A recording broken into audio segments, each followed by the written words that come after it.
So we finally survived. The election is complete. The NASDAQ is loving it. Bonds are hating it, but we survived. I'm really looking forward to all of that election noise getting priced out, and we can finally move on to greener pastures. Yeah, so obviously, nice gap up in risk assets the last couple of days following the election results. Bonds initially gapped down, have been recovering. Bitcoin, obviously, risk asset ripping. So there is some promising signs emerging of a risk sentiment shift here in the markets, a risk directional shift, I should say. And ultimately, it's very interesting because it hasn't even been a week yet since we got the NFP number, the non-farm payroll numbers, and there were some signs of weakness there, like private sector contraction. Basically, a most of the most of the jobs numbers or the sustained positive figure was due to government payrolls.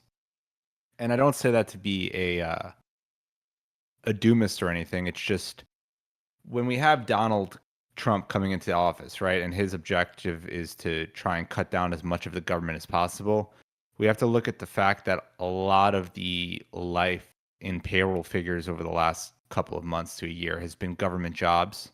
Now, not all of it. It's not entirely been government jobs, right? But a lot of it's been government jobs. So when you go into this mode of laying off, trimming down the government and finding and fine tuning it out and basically optimizing it, you're going to have layoffs. And I feel like this persistent wave of government hiring is going to reverse, and then we almost get a more cleaner picture of what the labor market situation looks like from a holistic non-farm payrolls figure without having to dive into private payrolls or whatever that may be.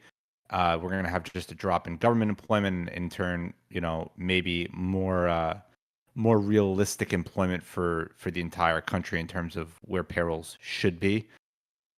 I'm not saying the government rigged the numbers or anything like that. I don't want anyone to jump ahead of themselves. I'm just saying, the numbers may become more clear to what the average person in the private workforce is experiencing, and that may not be the best thing for the market.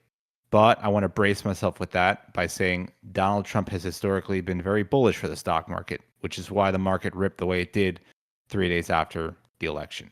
Yeah, and there's so many variables that come into play. Like we are seeing job openings coming down. They're at pre-COVID levels now. And if we do get all of those government workers laid off and looking for new jobs, that's going to pull that back as well. Less job openings as people get more jobs that are in the private sector. But then you also have the variable of, is Trump really going to increase growth, which in turn brings in more hiring and allows Right. it to balance out? Like there's so many variables that's involved in 100%. this. You can't really base a trade on that kind of stuff. No, no, we're not going to be trading. We never do trade macro like that. We're not going to, but our models again are going to lead the way, right? So what our models say is what we do, even if we might think like, for example, this is a good example, right? Um, payroll growth rate. So the growth rate of non-farm payrolls on a non-seasonal adjusted basis year over year is at 1.35%. Historically, when we're below the 1.5% mark, there is a net tailwind for the unemployment rate, meaning like once we're below 1.5%, typically unemployment has free room to run higher. Now, that doesn't necessarily mean like, oh, look, we're going to get a recession. It's over. Like the market's going to get cracked here. All this means is that as long as we're below 1.5 on the unemployment on the payroll growth rate, we have to be cautious for weakness in labor. Essentially, meaning like we're at a point where inflation is irrelevant. The idea that inflation is the main concern is it's no longer the case. If anything, the labor prints are going to hold, I believe, the main focus until the payroll growth rate can stabilize at or above that longer term safety mark of 0.5-ish area. If this continues to drop, I think that it's going to weigh more and more on the market, but that doesn't necessarily mean um, this can't be part of what is called a soft landing. Do we think a soft landing is likely, given how fast the Fed hiked interest rates, where we are in the cycle, this new president regime coming into the office with the idea of optimizing the government, cutting a lot of expenses, in turn cutting a lot of jobs.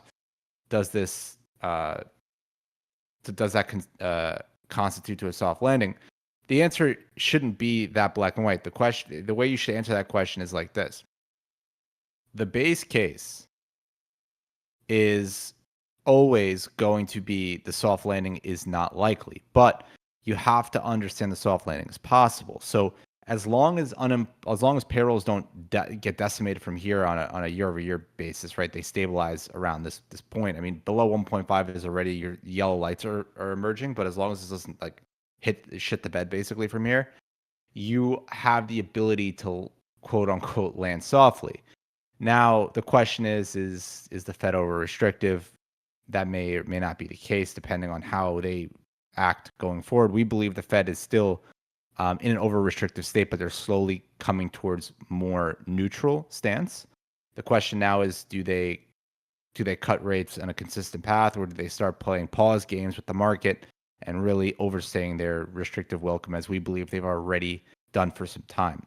Well, And this I think that Trump is probably the best person that could come in to pull off the soft landing, just because he is notoriously really good at generating growth. And so even if the Fed is at a restrictive level, instead of pulling down that restrictiveness to stimulate the market, I think Trump's able to stimulate the market in other areas that make it so growth is able to survive or maybe even thrive at higher interest rate levels. right. Basically, what you're saying is Trump can theoretically lift the neutral rate. Yeah. And I think he Right. is the perfect person that could pull that off. And It's very I think possible. maybe that's what the bond market has been pricing in lately because it's not really an inflation issue anymore. It's not like the Fed's going to be raising rates anymore. It's just they're not going to have to cut anywhere near as expected if growth is able to come in strong even at these levels of rates. Right. And I mean, like, I think we've been more than clear on this that the base case going into the last few months was a slowdown, right? Um, and we did see a period of economic slowing, the economy slowing down for a period, right? And Yeah. our base case was not a recession, was a slowdown. Now, what happened with that slowdown? It seems to have been stopped in its tracks and reversed quite a bit. It doesn't necessarily mean we can't revert lower. It doesn't also mean we're guaranteed to go higher, but the trend stopped. Growth expectations bottomed out and started lifting again. So what does that mean? Well, it means we're on the precipice here of shifting from a negative growth environment to a positive growth environment. In that scenario, your base case is back to being bullish risk assets because there is not a there the bearish case is not being proven to you, right? So the reason you are to be bearish, in our opinion, or the reason we are to be bearish, us, is if our system is representing a negative growth environment, meaning negative growth. If we're not seeing negative growth and we're seeing positive growth, even if we think that payrolls might be deteriorating, yada yada yada, the system wins, narratives take the back seat. We have to be positioned for the way growth is moving. So, with that said, I think it's very important that we kind of segue the conversation here into what that means for risk assets, in particular the NASDAQ, right? So, we saw something interesting happen this week. The NASDAQ, as of today, was actually able to take out its July high. This is actually big news. I know the S&P 500 was hitting some new all-time highs before this, but this all happened after the election, market repricing the risk and growth dynamics. Like you said earlier, right, Artie, the idea that Trump can revitalize growth in the economy. It's a true thing. And it doesn't necessarily have to be 100% true, the way markets work is the markets work on belief, and if the market believes that it can happen, it'll price it in. And in some way, similar to inflation, right? If people believe there's going to be inflation, then inflation will come to fruition. If people believe there's going to be growth and the economy is in a stable position, they inherently can create growth in the process. For example, if people believe growth is coming, they may take more risk, which in turn generates growth.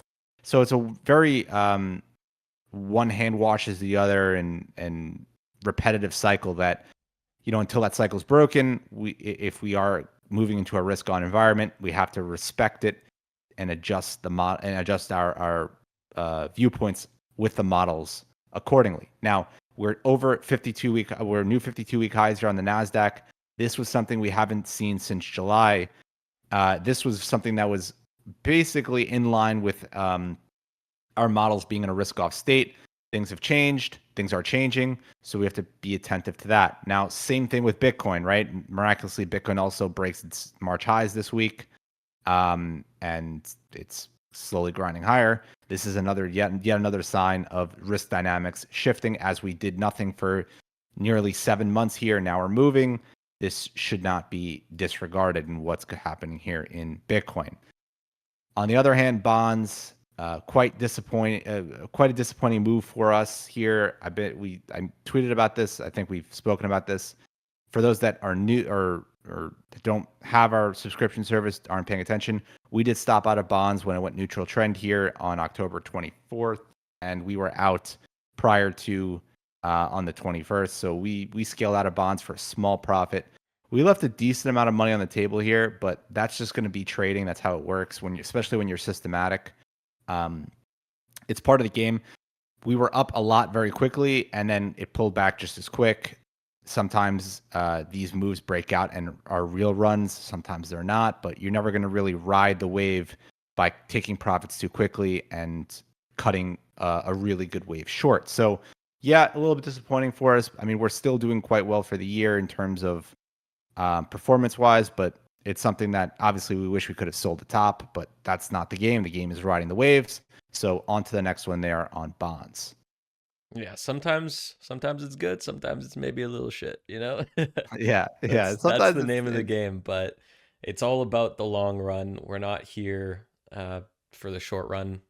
This is investing. This is a decades thing, not a monthly thing. So the right. system I mean, works. The system has proven to us time and time again that it's able to generate exceedingly high returns compared to the S&P. And I mean, we're still beating the S&P for the year even after that pullback in bonds. So it's still good on the year, and we just take it one trade at a time. We'll have another trade coming up whenever the system prints it out, and we just follow along.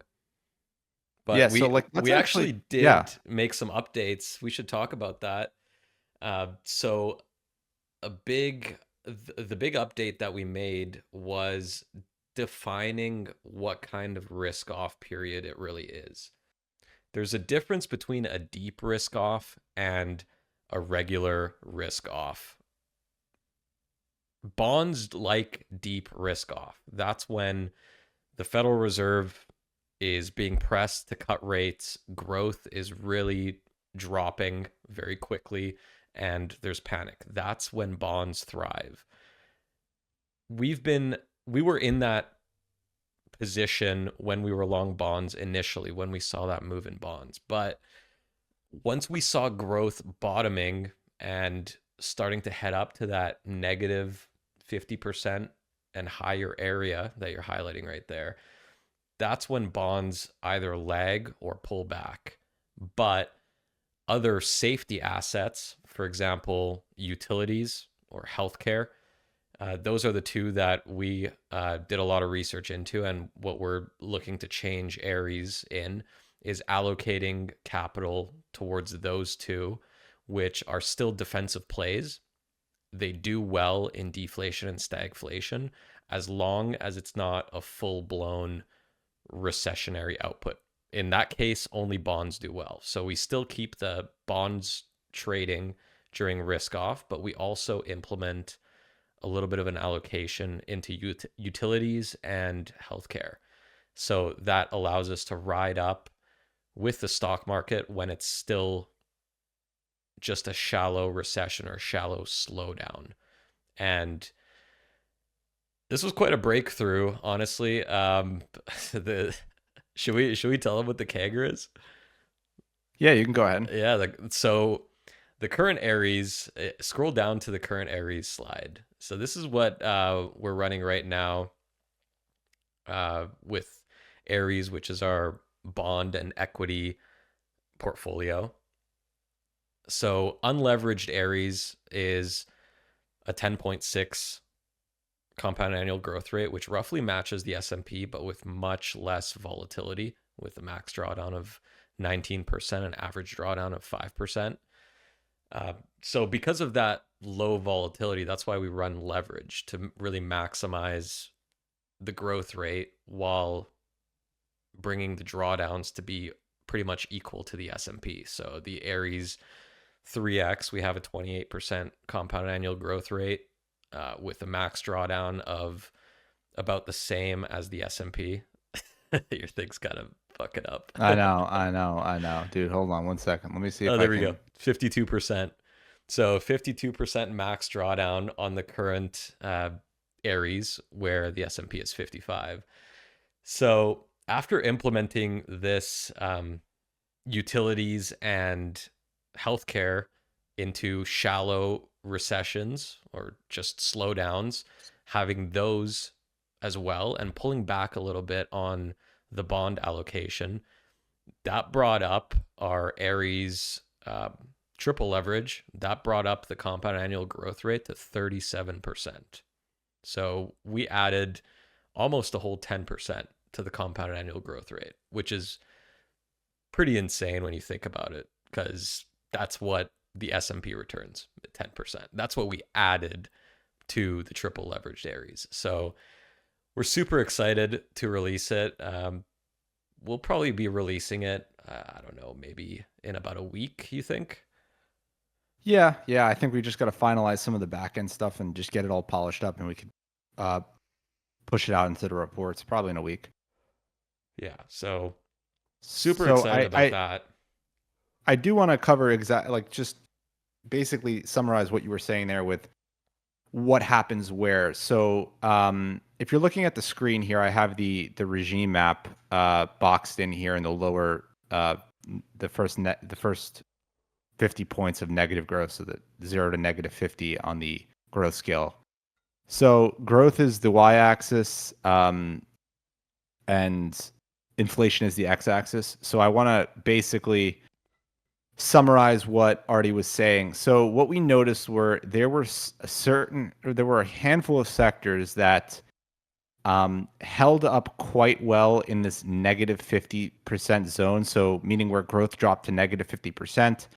And if growth exceeded that, they did okay, but they didn't really outperform. So they really did well in this box.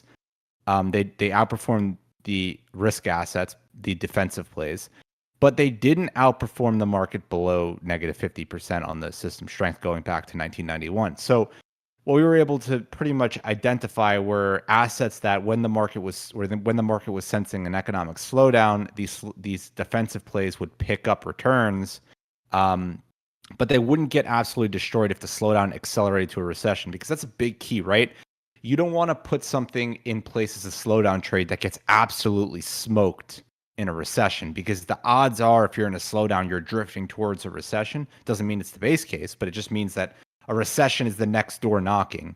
And if you're long something that does extremely well in a slowdown, but absolutely horrible in a recession, you have the risk of, let's say, growth drifting from here to here, from negative 45 to negative 65, and you being in Pound Town. So the benefit to this is we found defensive plays that can hold up really well in this slowdown area, and hold up moderately or not too bad in a real, in a more recessionary environment, therefore giving us time to pivot out of those defensive plays and into the best performing asset of them all in a real recession, which is bonds. Yeah. So basically there's another step in here. as we drift from expansion or economic growth, positive either with weak inflation or strong inflation, as long as growth is positive, as we shift to this negative growth regime, there's essentially a buffer now in the model where we'll take a defensive position and we'll only pivot out of the defensive positions if we lose the pivot point of negative 50% growth. So in this situation here where we're not below negative 50%, we're going to split the assets between bonds, healthcare, and utilities evenly. So 33% each. And if one of them isn't bullish trend, then the percentages get allocated to whichever ones are bullish trend. So if utilities are the only ones bullish trend, utilities get 100% of the allocation. And it's very simple like that. If we breach the 50% mark, everything goes to bonds. If bonds are bearish trend, we're sitting in cash. So essentially, there's a third step in here to basically buffer the portfolio from getting caught up in a situation where we may see economic slowdowns that don't necessarily lead to rate cutting cycles that are aggressive and recessions. In those environments, we can still capitalize on equity appreciation, just not in the sense of general risk assets, more of so of healthcare and utilities and bonds. Bonds do go up in slowdowns. They're just not they're not the best performer in all slowdowns. It's very tricky, which is why we split them three ways. And that alone, that adjustment alone there, not touching risk assets. So the risk allocation and the risk asset of triple leveraged NASDAQ remains the same. Just adjusting that there, like Artie said, adds a whole 10% to the CAGR. And what's the unleveraged? Do you have the unleveraged CAGR? The unleveraged was about, it was almost 15%. So it's almost, yes, essentially it's almost 15%. So we're adding almost four to 4.5 points to the unleveraged CAGR, and we are nearly adding 10% to the 3 times leverage CAGR.